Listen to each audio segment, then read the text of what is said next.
the Louisiana Cannabis Industry Association, and Jessie McCormick is with that group, and he's with us right now. Hi, Jesse. Hey, good morning, guys. Good morning. Great to have you on here. All right, let's start with the basics. What brought you guys together? I guess if you look at the trends just across the country, you had 20 states plus Washington, D.C.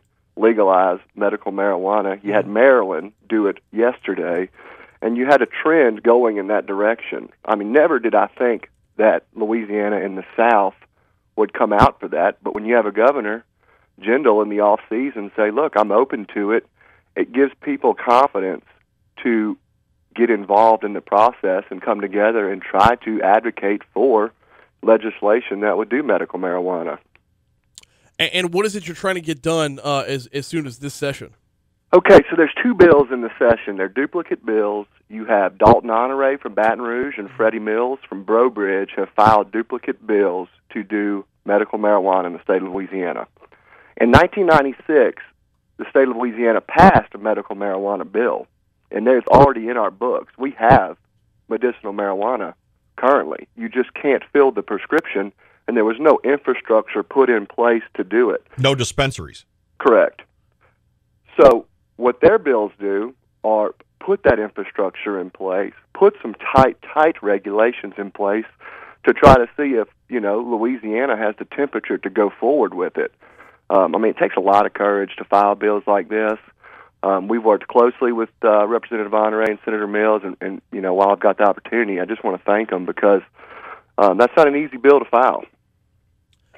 No, I would imagine it wouldn't be, although more and more polls come out, and what we're seeing is a trend definitely in favor of medical marijuana. Actually, we're seeing trending towards recreational as well, though it's not nearly as popular just yet. What are your biggest obstacles right now?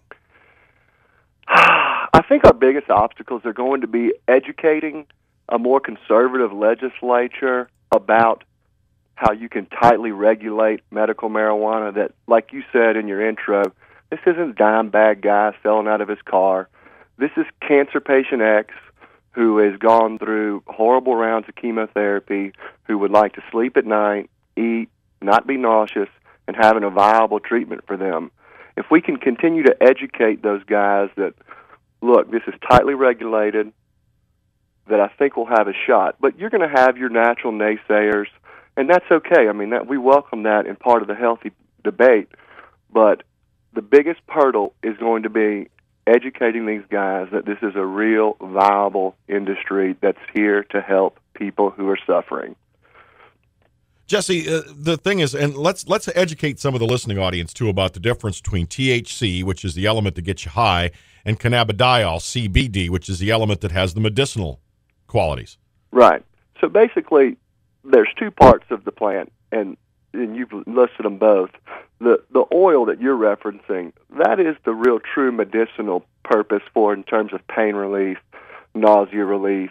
Now, there is some benefit of the THC because you're going to have people going through depression and who are down and have anxiety, who are going through these major disease states. The diseases that are listed in the bill, we're not talking about a bad back or a broken leg. We're talking about HIV, AIDS, epilepsy, multiple sclerosis, terminal cancer.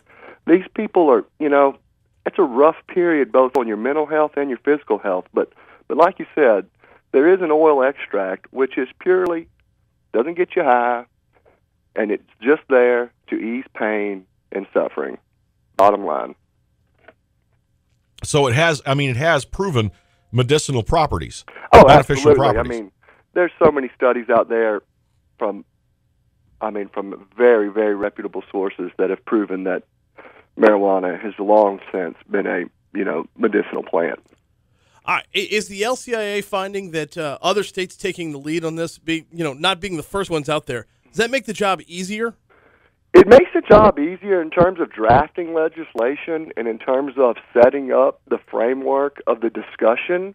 But like you know, Louisiana is its own state, and the South is very different from the other parts of the country who have passed it. If you look at, Colorado, Washington State, California, Maryland, these are kind of more left-leaning states, but we're dealing with a more conservative legislature here in a more conservative state. So it is a little different, so you have to use a different tactic. I mean, we have to talk tight regulations, maybe some tax benefit in the future. But it definitely makes it easier when you're talking about the arguments against it are the same and the arguments for it are the same, and the drafting of the legislation is easier because you have people who have already written the bills. Jesse, here's another question for you, and that's this was stimulated by we have what we call our activity stream, an app that we've got like an ongoing chat going on with our listeners, and someone, an anonymous user, compared it to heroin. Is that what we have to overcome here with marijuana? The people that have never used it, aren't aware of its effects, and making comparisons to heroin? I mean, I think that's just an extreme comparison, and it's hard to it's kind of silly, but yeah, I think that type of mindset we're trying to overcome. I mean, if you think about right now, think about prescription pain pills and other prescription drugs that are prescribed today, right now, that have a list of side effects longer than your arm. We're talking about something much safer, much cleaner, much more organic, with a better outcome ratio. So, I mean, you've kind of got to dismiss people who compare marijuana to heroin. What you have to do, though, is you have to say, look, are we prescribing OxyContin, Loratab, codeine to people? Or should we have maybe an alternate therapeutic medicine with medical marijuana? And I'd say we do. Now, with a recent LSU poll showing roughly 79% of residents in favor of medicinal marijuana, how is it that there's still a fight? How isn't this just a cakewalk for you guys? Well, you can't use logic and polling numbers when you come to the Capitol, because it's all politics and it's all rhetoric at that point. I think that, like I said, we're going to be dealing with a conservative state. You're going to have some law enforcement guys probably come out against it. You may have some DAs come out against it. So it's not a cakewalk. Nothing is ever a cakewalk. I mean, this is a big piece of legislation. Passing a piece of legislation is monumentally harder than killing a piece of legislation, and it's got to go a long road. Does it help or does it hurt that the President of the United States, as galvanic a figure as he is, has come forward and said it's less harmful than alcohol? I'm sure that helps in some states. I don't think it helps here. Let's talk about State Senator Fred Mills's bill for just a second. It runs down a number of requirements for medicinal marijuana. Reading right from the bill, it provides that the applicant for any license must be determined to be suitable, which means that the applicant is A, a resident of the state, B, 21 years of age or older, C, a person of good character, honesty and integrity, a person whose prior activities, criminal record, if any, reputation, habits, and associations do not pose a threat to the public interest. This is for those that would be selling it, right? Correct. Okay. Are we finding, or are you finding that the more restrictions you put in on it to get it started, the easier it would be to get it started, or would that be the polar opposite? It would make a hyper-specific bill.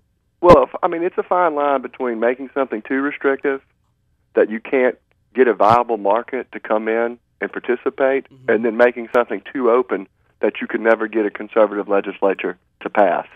I think this is a great first shot. I think it opens for an honest debate, but it's, as you've read, it's very tightly written, and it should be. But there is a fine line between is it too tight for a market to take place, or is it too loose for it to even pass? So, it's just a fine line you got to walk. Now, everybody we've asked about this in the past, it can't give us answers. We've asked agriculture people, we've asked business people. We've never asked anybody who has the word cannabis right in their group's title. So I'm going to ask you, what is the buzz on how much, if you'll pardon the pun, what is the buzz on how many people would be ready to participate on all levels, growing, distributing, selling? How many people are ready to get in the game once this becomes legal? I would say right now that the buzz, just if you're talking about general excitement, is pretty high, no pun intended. Right. But I think as you look into the bill and you look at some of the things in there where you have to have a $2 million reserve account and you have to have certain restrictions. I think when it comes down to actually participating, actually putting your name on it, I think you're going to see that, dwindle. I think what this is a great first step in getting the debate out there and to getting people engaged.